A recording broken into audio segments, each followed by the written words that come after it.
Біз видеода егер көшеде біреу тиісіп қалса, қалай ұтып тастауға көп әңгіме айтпайтындай. Мен Тәуірхан бүгін Ибраимнен сабақ аламын. Қазір мен істейтін жаттығуды қандай ситуацияда пайдаланатынын көрсететін боламын.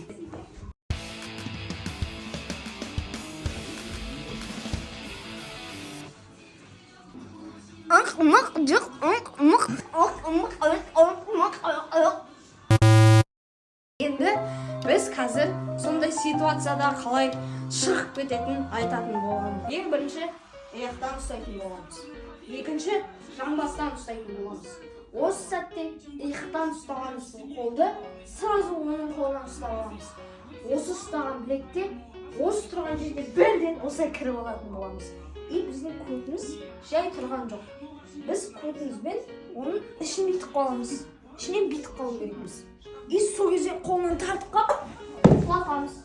Енді полиция сізді ұстап алмас үшін тез ашық бересіз. Бірінші иық, екінші жамбас, үшінші қол, сразу секіріп жамбасымызды оның ішіне жаңағындай приемды істеу үшін біз қандай жаттығулар істеуіміз керек? Ең бірінші жаттығу. Секіреміз, жатамыз, секіреміз, жатамыз, секіреміз, жатамыз. Екінші жаттығуымыз. Бұл жаттығуды істеде біз осындай дем шарттыруымыз керек. Бұл жаттығу мысық жаттығу деп аталады.